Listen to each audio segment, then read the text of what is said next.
So welcome everybody. I'm just waiting, admitting a few more waiting room participants. This is a great show out. I'm really happy to be here.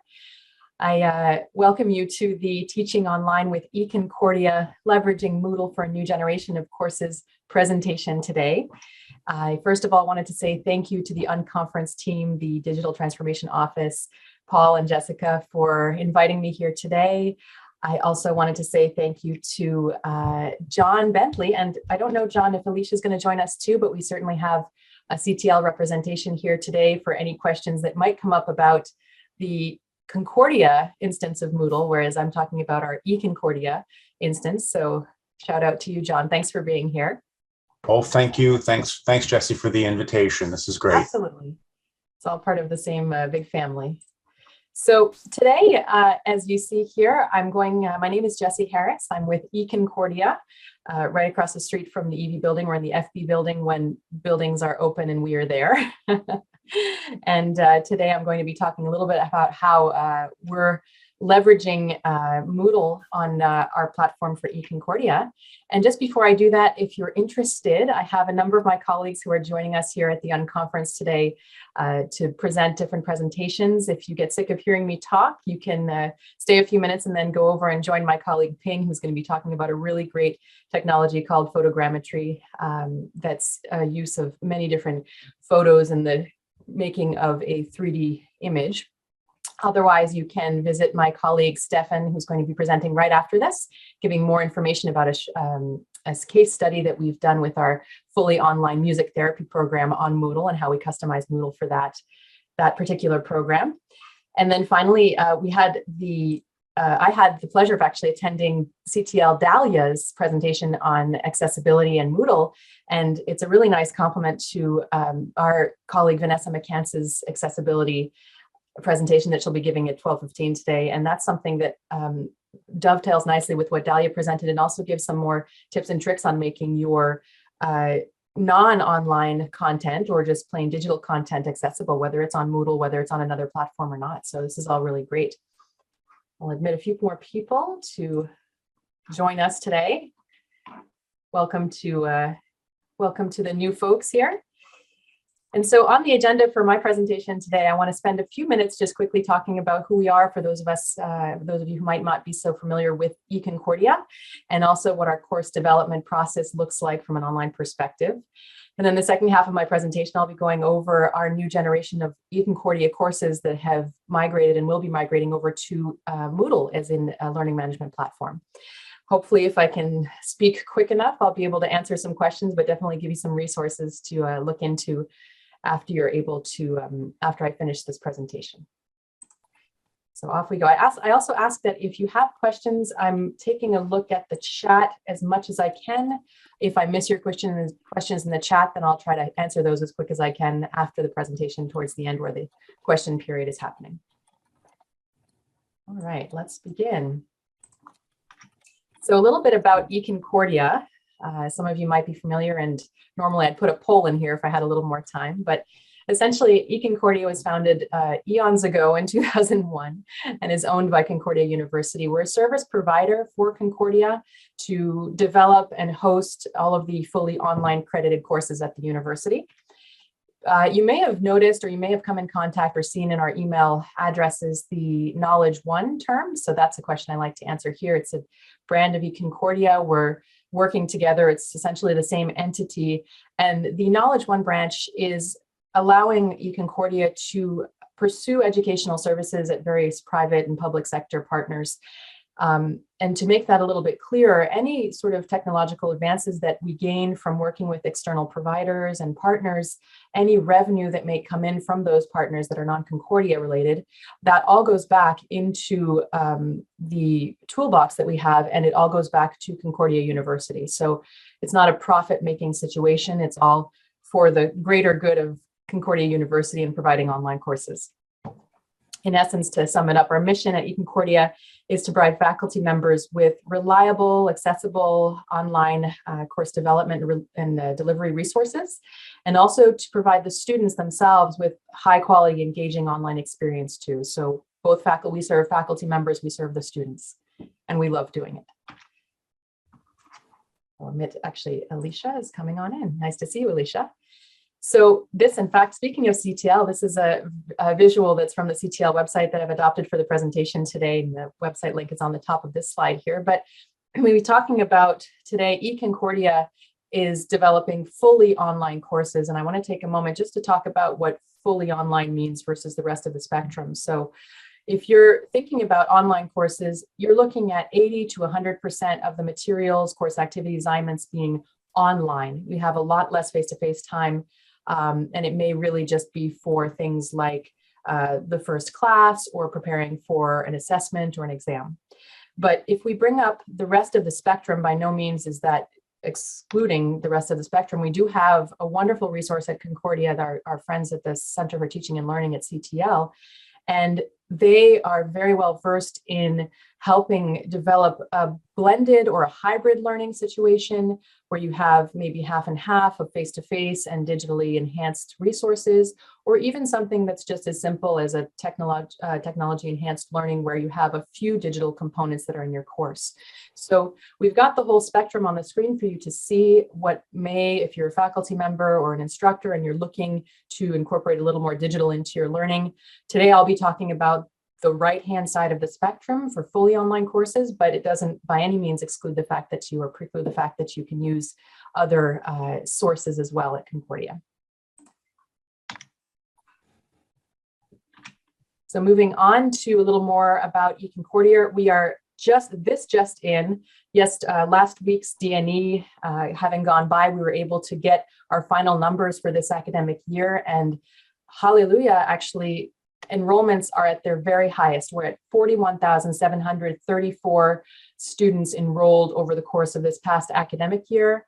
For fall and for winter that just started, we are at 92% occupancy compared to last year, which is also very high, and compared to 8 years ago, which was roughly 10,000 students less for the academic year. So we're really proud of having a record-breaking year this year.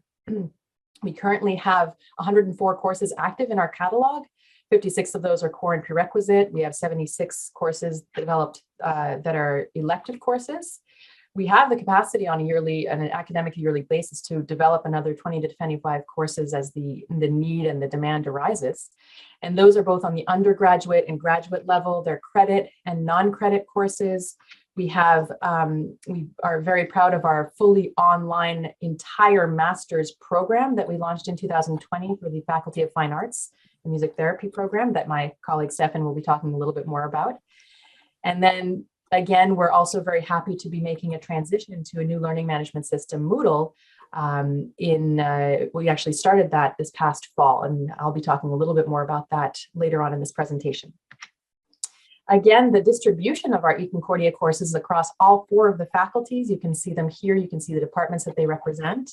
I'm very happy about that. And then in addition to the faculties themselves, we've had wonderful collaboration with other entities within Concordia University, including continuing education, campus safety, CTL, in fact, international office and the equity office. So we're very happy to have this collaboration and provide services for all of these groups. That was a very quick overview. And so I'll also give a quick overview of what our development process looks like. So what we like to do, and these also overlap, but if you decide to go ahead and develop an online course with eConcordia, we always start with an analysis and recommendation. So we're looking at your content as an instructor, as a professor. We're reviewing that. We're looking at learning objectives and making recommendations about how that could be transferred to the online milieu. Then we get started with the actual development where we bring in project management with our course producers. We apply the learning strategy that we already talked about in the analysis and recommendation phase. And then we can start building and implementing the multimedia components, the visual design, the audio and video assets, and making sure we're doing quality assurance along the way. Of course, one of the things that's outstanding about eConcordia is that we have a great support team for both students and faculty members before you launch your course. So during the development of the course, during the course as it's running itself, and then after the course as well, if there's any need for support after the course is finished running. And that brings me to where we get into evaluating and continuously improving the courses that we've already developed. We're looking at lessons learned from the development cycle or for the running of the course itself. We put out surveys. We can have focus groups with your students if you'd like. And then, of course, once the course is delivered from initial development and starts running, there's always an opportunity at a certain point to revisit that information, to revisit your course material or the course itself and update it or revamp your course. So we don't just deliver it and let it sort of ride for the rest of eternity. You have the opportunity for the continuous improvement. When you develop online courses with eConcordia, you're in contact with really this nice dedicated core team. It's made up most often of a learning experience designer and a course producer.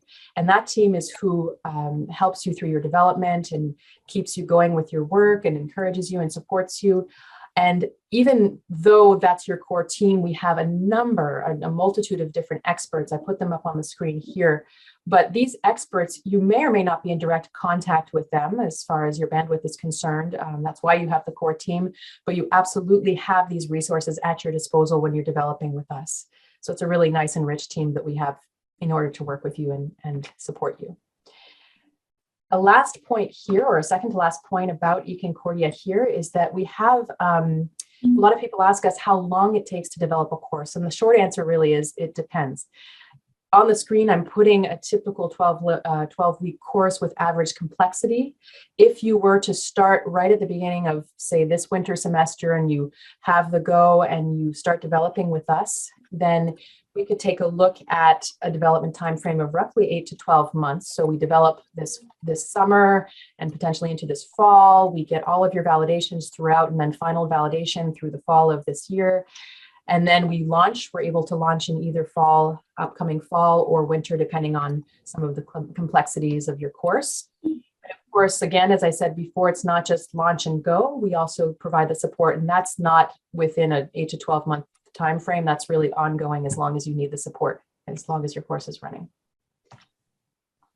The final point that I want to put in this section as I'm moving along is the process for being able to start collaboration for online development with eConcordia. This is something that we don't have hard and fast rules for requirements. We work with the different faculties in the Office of the Provost. So this is a situation here that I'll put on the screen that's a typical situation, but again, there's discussions to be had and there's some flexibility within here. So if you want to work with eConcordia on an online course development project, you first fill out an online course development proposal form that's available with your chair. You speak with your chair. Is there a need? Is there a want? Is there a good business case for the department in order to run this course online? Once you have the chair validation, then we can send it over to the dean of the faculty, or the dean of the faculty that's in charge of approving the request. Then the dean he or she will forward it along to the provost's office. So the Vice Provost of Innovation, Teaching and Learning, that's Sandra Gabriel. And Sandra will take a look and speak with you. Obviously, we're not asking you to develop the course for free. It doesn't cost you money to develop the course. And in fact, you'll be compensated. So whether that's worked out with Sandra, whether that's course remission credits, whether that's stipend, or research credits for part-timers and full-timers, it may be a different situation. So that's an opportunity to work together with the Provost's office, the VPITL.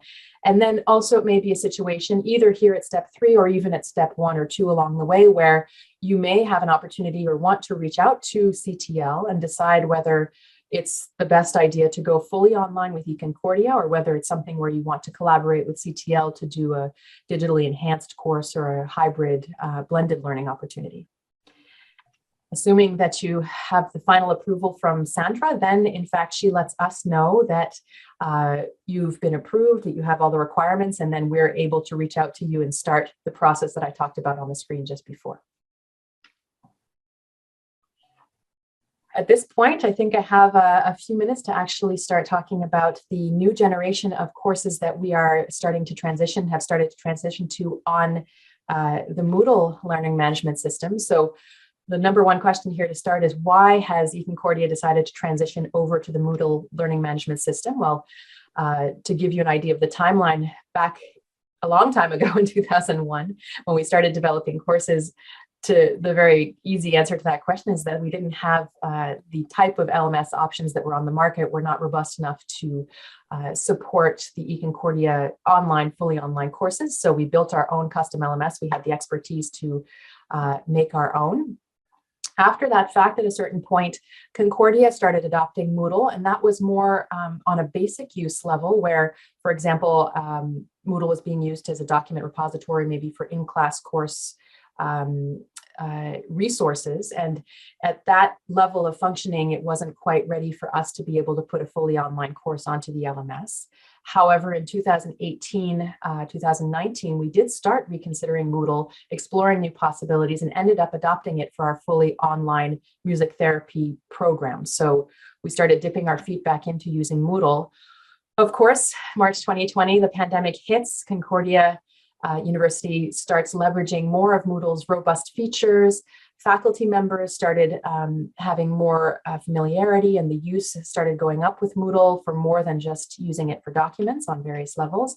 And at the same time, that's when we at eConcordia made the strategic decision to align with Concordia to adopt Moodle, and in order to be consistent with what Concordia was doing, and also to leverage the power and the features and capabilities 10 years later that Moodle had developed in the meantime.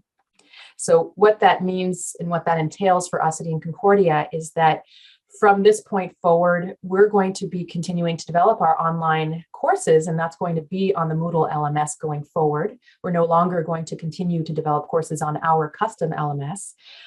However, we do have a large catalog of courses that are already on the custom LMS, so we'll be gradually transferring our existing courses from our eConcordia learning management system to the Moodle instance that we have running right now. So quickly here, at Concordia, I know that professors and faculty members and instructors are using Moodle to maybe a different capacity from one course to the next, but just as a quick reminder, these are some screenshots of what the standard default Moodle may look like in your course at Concordia.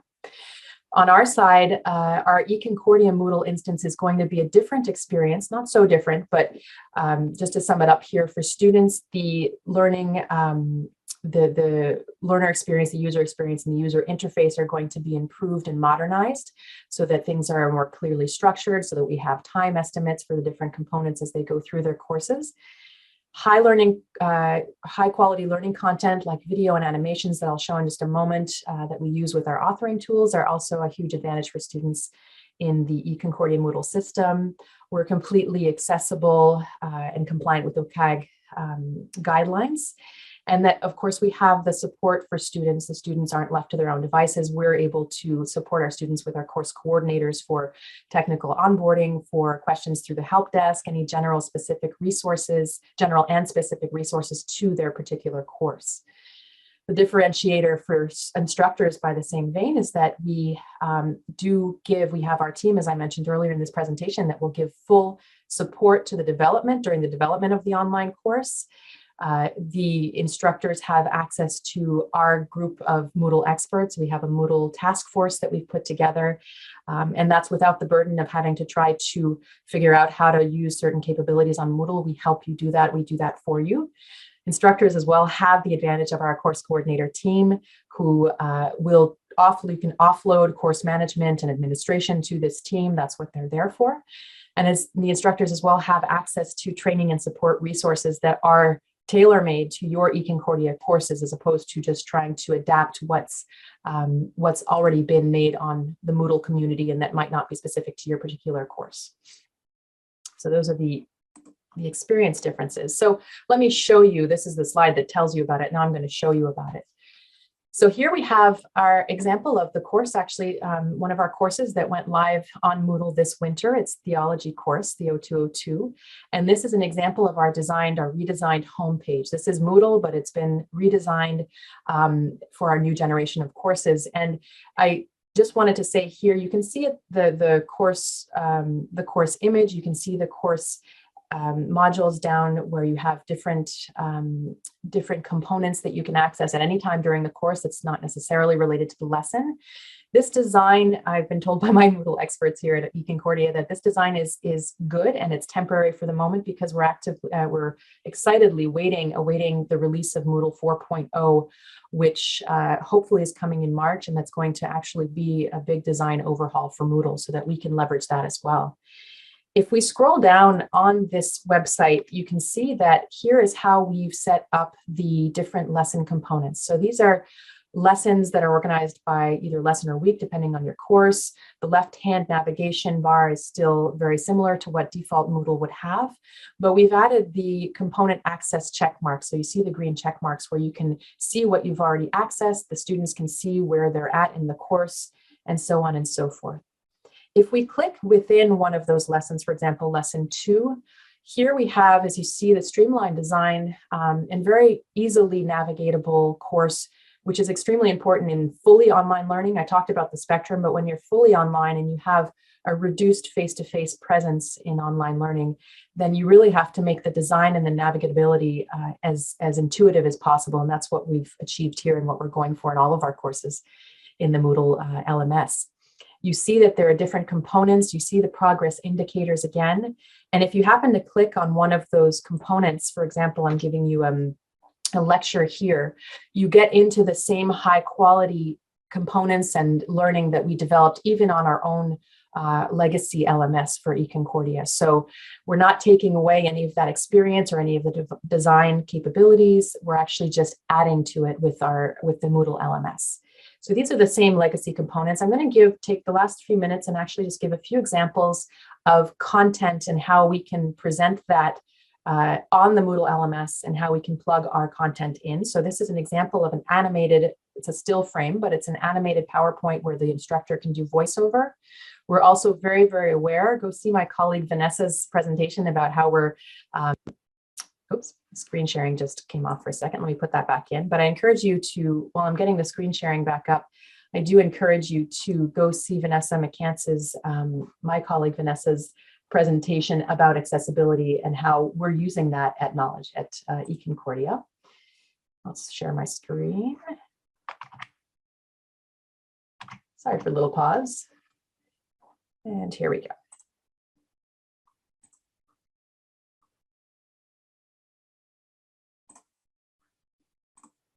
We're back. So I was just starting to talk about the screen share, the accessibility capabilities. The things that we can do as well, I'm going to play a short video here. Actually, I'm going to skip this one because I want to show you some other ones. But I'll play this one. This is an example of a PowerPoint In this animation topic, voiceover. we will gain a better appreciation of the ongoing debate on incremental change in Canadian politics. So here what you're seeing is our developers have actually taken a PowerPoint deck, made beautiful graphics, added animation to what we're seeing on the screen. And in this case, it's a professional narrator who's doing the voiceover for it. So you have options here for development. This is another, let me go back. This is actually another component that we're very, that we like using a lot, that allows you to use a slider bar animation for your material. So whether it's for things like the human body, like you're seeing here, the student has the ability to actually interact with the material. This is just me showing you how to do it, but take the slider bar, clicking up, finding out more information, going at their own pace. So it's a lovely component that we like to encourage our professors to use. Another opportunity for interaction here is oftentimes you can do a video lecture as the professor, the instructor of the course, as by yourself, but you can also invite, we have a number of our courses that have video guest lecturers. So in this particular course, our Quebec Society course, there are a number of Quebec guest lecturers, including some big names, as you can see. Hi, my name is Andrew Molson. I'm a Montrealer. I work in public relations. I'm part of a firm called National Public Relations. It's an opportunity to add more engagement to your course, to bring outside perspectives to just your own lecturing as well. And this is an example of a video demonstration. So again, our video team with our studio at eConcordia brings in the professors, brings in outside demonstrations, and I'll let it play so you can see what I'm talking about. You're about to see a short video. You're seeing isolated individual movements on live models.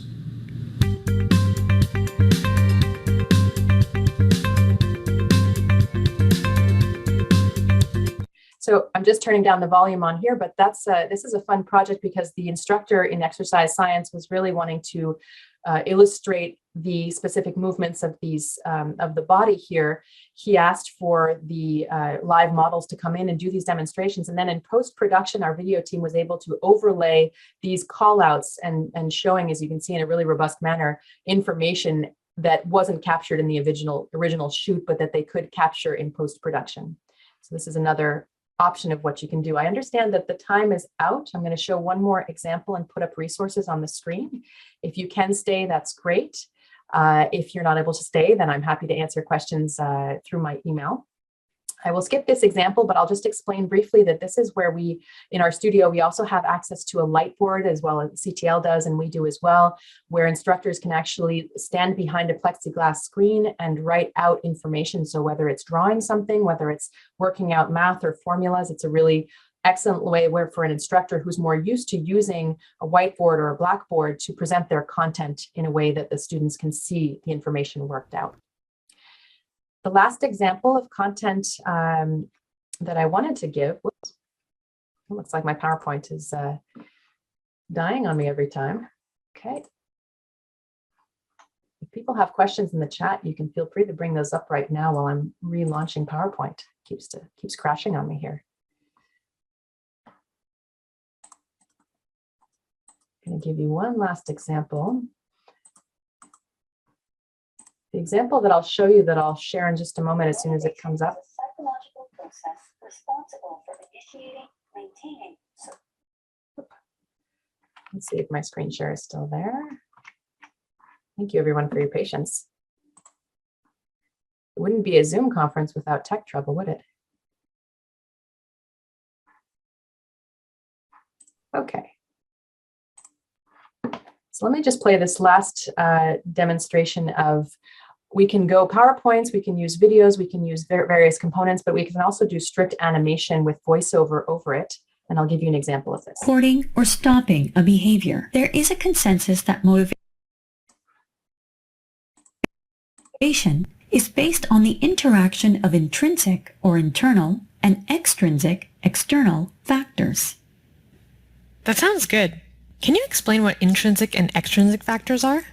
Yes. In a nutshell, intrinsic motivational factors are specific to the individual, to the pleasure and satisfaction they derive. So what's great about this animation with the voiceover is that in fact, you're using a sort of scenario-based approach where you have a narrator presenting content, but then you vary that with this particular character here. Her name is Sam, and Sam is actually asking questions along the way, which is very similar to how it might be in a face-to-face situation. So that's another great opportunity for interaction with the students or just engagement with the students. So at this point on the screen, I'll make the PowerPoint available on the UNConference page for myself for this presentation afterwards. But we have many, many different ways that we can present content, that we can use practice components, that we can use collaboration tools and assessments on the eConcordia Moodle, and bringing those over from our own LMS. So we get the best of both worlds. So at this point, I know that I'm a couple of minutes over. So on the screen, you'll see that there are resources at eConcordia. If you go to our website, you can see additional demonstrations of what we do. If you actually use the top menu and go to the faculty side, there are many resources for faculty members and talks about what I talked about today. If you have any requests specific and you'd like me to clarify anything that I said today, that's great.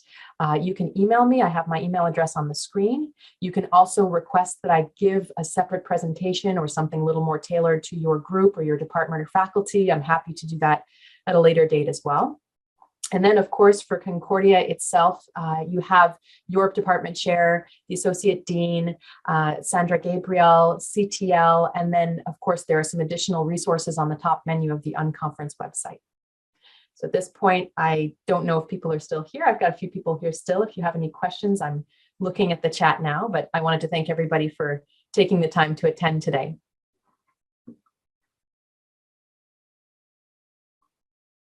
Okay, I'm going to scroll through the chat here.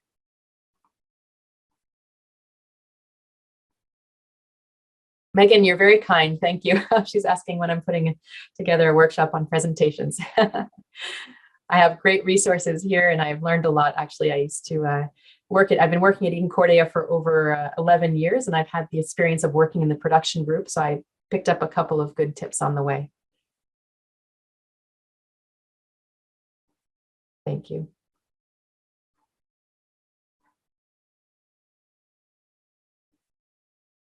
Okay, so I'm seeing Sheila. I think there's a question here in the chat. So she's asking if there's only credit courses, or can the resources be used to train faculty and staff too?